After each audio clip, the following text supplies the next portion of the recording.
Hello friends, welcome to back my channel. Friends, यूपीट्रिपलएससी PET 2022 की प्रथम शिफ्ट का पेपर संपन्न हो चुका है। उस पेपर का पेपर रिव्यू कि किस टॉपिक से क्वेश्चंस पूछे गए और आप क्या पेपर आया है। इंडियन हिस्ट्री जो थी हमारी इजी टू मॉडरेट थी। Indian national movement moderate. Geography easy. Indian economy easy to moderate. Indian constitution and public administration easy. General science easy to moderate. Elementary arithmetic easy moderate. General Hindi easy. General English easy थी। Logical reasoning easy to moderate. Current affairs moderate. General awareness जो थे moderate. Unread passage easy था। GI graphical interpretation moderate. Table DI moderate. अब हम इसका paper देखते हैं। Friends, ये पेपर है आपके फर्स्ट शिफ्ट का। इसमें सबसे पहले आपका पैसेज है, जो पेपर हम लोग देख रहे हैं जिस सेट में। फिर यहाँ पे हम पहले जीएस का सेक्शन देखते हैं।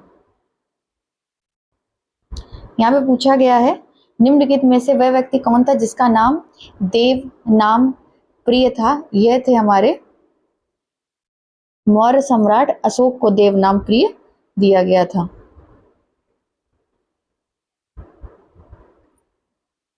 संगमरमर पर पित्रादुरा या रंगीन पत्थर की जुड़ाई का काम किस मुगल शासक के समय में लोकप्रिय हुआ था? शाहजहां के समय में। निम्नलिखित में से किस युग में तांबे का पहली बार उपयोग किया गया था? मध्य पाषाण युग में। निम्नलिखित में से प्रथम बौद्ध संगीति का आयोजन कहाँ हुआ था? यह हुई थी राजगीर में, हमारी अजातशत्रु के समय में। D option.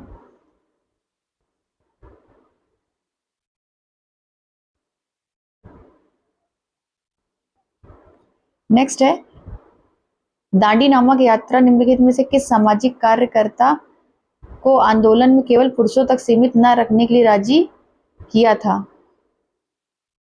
कमला देवी चट्टोपाध्याय। जब ईस्ट इंडिया कंपनी की स्थापना हुई तब भारत में मुगल सम्राट थे। 1600 में ईस्ट इंडिया की स्थापना हुई थी, उस समय अकबर का शासन था। भूदान ग्रामदान, यह जो थी हमारी विनोबा भावे जी द्वारा शुरू करी गई थी आंध्र प्रदेश से।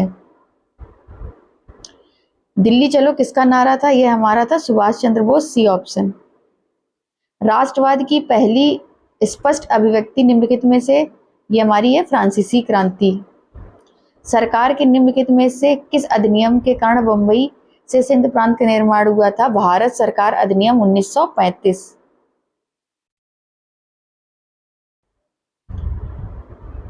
भारत मानक समय कितनी आगे? ये हमारी है 5.5 घंटे आगे है। और ये है कहाँ?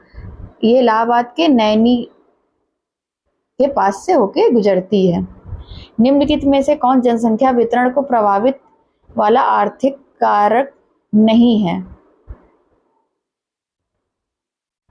खनिज यानी मिनरल्स। विश्व की सबसे ऊंची चोटी माउंट एवरेस्ट किसके बीच में? यह हमारी है नेपाल और तिब्बत के बीच में। D option. निम्नलिखित में भारत में अक्टूबर की गर्मी का मुख्य कारण क्या है? भारत में गंगा मैदानी के अल्पदाब क्षेत्र। नेक्स्ट, किसी भी विकासशील अर्थव्यवस्था के प्रारंभिक चरणों की गतिविधियां इनमें से क्या है? सूचना प्रौद्योगिकी। निम्नलिखित में से कौन हरित क्रांति का हिस्सा था? रासायनिक उर्वरक, उपज देने वाली सिंचाई, ये सभी थे। और हरित क्रांति का सबसे ज्यादा जो इम्पैक्ट पड़ा था वह गेहूं की फसल में था। बिहार का शोक इसमें से किसको कहते हैं? हमारा कोसी नदी को। निम्नलिखित भारत की पंचवर्षीय योजनाओं को अंतिम स्वीकृति किसके द्वारा दी जाती है? यह हमारी राष्ट्रीय विकास परिषद एनडीसी के तहत दी जाती है।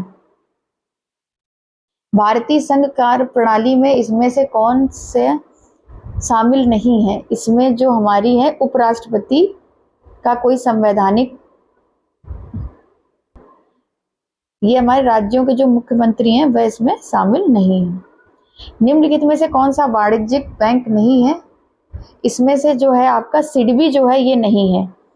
एचएसबीसी है, Hong Kong Shanghai bank corporation, state bank, ICI, SIDBI जो है आपकी, ये आपकी मॉनिटरिंग है शेयर मार्केट की। स्मॉल इंडस्ट्रियल की, ये वाणिज्य बैंक नहीं है। कॉमर्शियल वाणिज्य बैंक का मतलब होता है जिसमें आम आदमी अपना खाता खोलता है और उसमें ट्रांजैक्शन लेन देन करता है। निम्नलिखित में से कौन सार्वजनिक क्षेत्र का उपक्रम यानी पब्लिक सेक्टर का एक विशेष कानून पारित करके स्थापित किया गया है? विभागीय उपकरण, वैधानिक, इनमें से कोई नहीं, एकल स्वामित्व। निम्नलिखित में से किसे किसी केंद्र शासित प्रदेश में उच्च न्यायालय स्थापित करने का अधिकार है? संसद। निम्नलिखित में से कौन सा अनुच्छेद भारतीय संविधान को सर्वोच्च न्यायालय की स्थापना और गठन के बारे में बताता है? सर्वोच्च न्यायालय की स्थापना आर्टिकल 124 बताता है। देश के पास मौलिक अधिकार को लागू करने की शक्ति है। सर्वोच्च न्यायालय और उच्च न्यायालय। लागू करने की शक्ति जो है यह हमारी राष्ट्रपति के पास होती है। अगर आपके मौलिक अधिकारों का हनन हो रहा है तो आप सर्वोच्च न्यायालय और उच्च न्यायालय में कंप्लेन कर सकते हैं। सर्वोच्च न्यायालय में आर्टिकल 32 और हाई कोर्ट में 226 के तहत।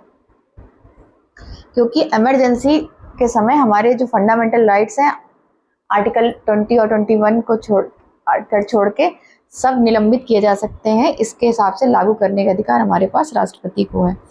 निम्नलिखित में से राष्ट्रीय मानव अधिकार आयोग किसके अंतर्गत आता है? यह आता है हमारा गृह मंत्रालय के अंतर्गत। निमोनिया किसको इफेक्ट करती है? यह हमारे फेफड़े को यानी लंग्स को इफेक्ट करती है। निम्नलिखित में से कौन सा वनस्पति रेशा नहीं है, मतलब नेचुरल नहीं है? तो ये हमारा नायलॉन जो है ये नेचुरल नहीं है, ये आर्टिफिशियल है। तारों का रंग उसके किस पर निर्भर करता है? यह निर्भर करता है हमारी पृथ्वी से दूरी के हिसाब से। निम्नलिखित में से कौन सा ग्लोबल वार्मिंग के लिए जिम्मेदार है?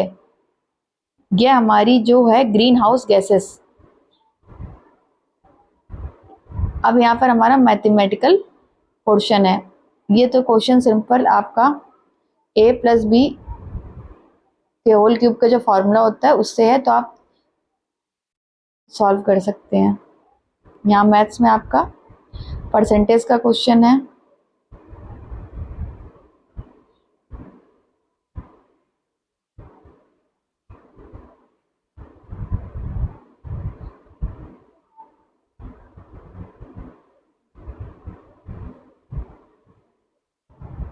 रीजनिंग में आपका ब्लड रिलेशन का एक क्वेश्चन है और सीरीज का है।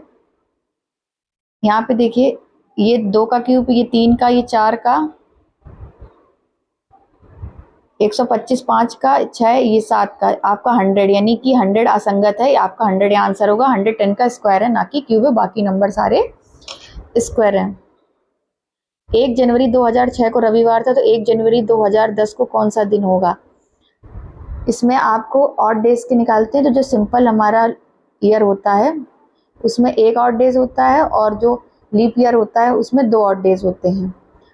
तो इसमें आपका 2006 है तो 7 में 1 ऑड डे, फिर 8 जो हमारा लीप ईयर यहाँ 2, ठीक है, और 9 में 1, तो आपके 4 हो गए। ठीक है, अब संडे था आपका रविवार, तो आप नेक्स्ट 4 डेज काउंट कर सकते हैं। मंडे, ट्यूसडे,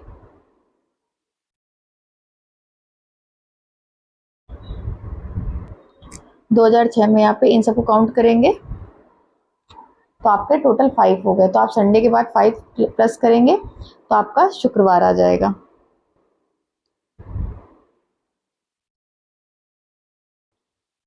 इसमें आपको सिनोनिम्स बताना है। पार्शली, पार्शली का मतलब होता है थोड़ा, तो यहाँ पर इसका मतलब हो गया इनकम्प्लीट। सिनोनिम्स मतलब होता है सेम जो मीनिंग हो। नेक्स्ट है एंटोनिम्स पूछा आपका डिसअपॉइंट। डिसअपॉइंट मतलब होता है संतुष्ट, तो इसका एंटोनियम मतलब अपोजिट, तो सेटिस्फाई हो जाएगा आपका ए ऑप्शन।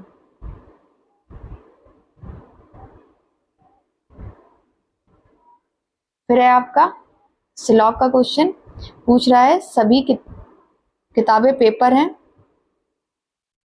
यानी कि ऑल बुक्स आर पेपर। कुछ पेपर जर्नल है, कुछ पेपर जर्नल है, इसको जी से। कुछ जर्नल कैलेंडर हैं। ठीक, आपको निष्कर्ष क्या निकालना है? कुछ जर्नल किताबें हैं, रॉन्ग। इस किताब और जर्नल देखिए आप अलग अलग है, गलत है। कुछ कैलेंडर पेपर हैं, ये भी आपका रॉन्ग है। कुछ किताबें कैलेंडर हैं, ये भी आपका गलत है। तो आपका इसमें ऑप्शन हो जाएगा नन ऑफ दिस।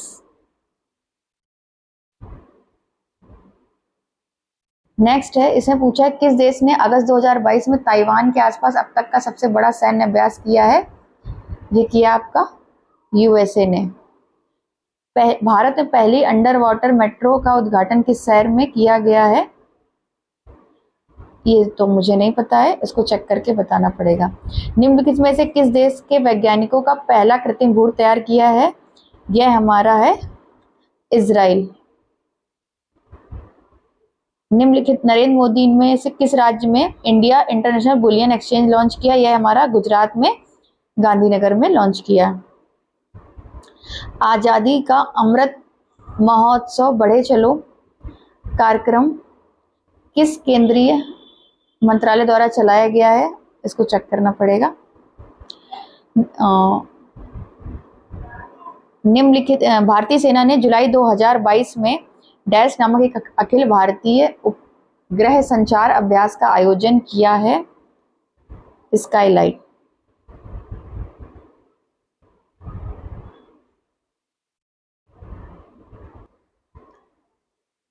लोकसभा पद ग्रहण करने की जो आयु होती है हमारी, न्यूनतम जो होती है वो 25 वर्ष होती है। सबसे बड़ा जो द्वीप होता है यह हमारा माजुली द्वीप है।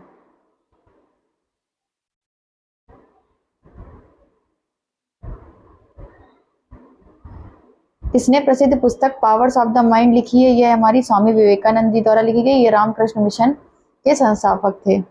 नौटंकी निम्नलिखित में से किसका लोक नृत्य? यह हमारा उत्तर प्रदेश का लोक नृत्य है। अंतर्राष्ट्रीय ओलंपिक समिति का मुख्यालय कहाँ है? यह हमारा है स्विट्जरलैंड में। ये फ्रेंड्स हमारा हिंदी का पैसेज है।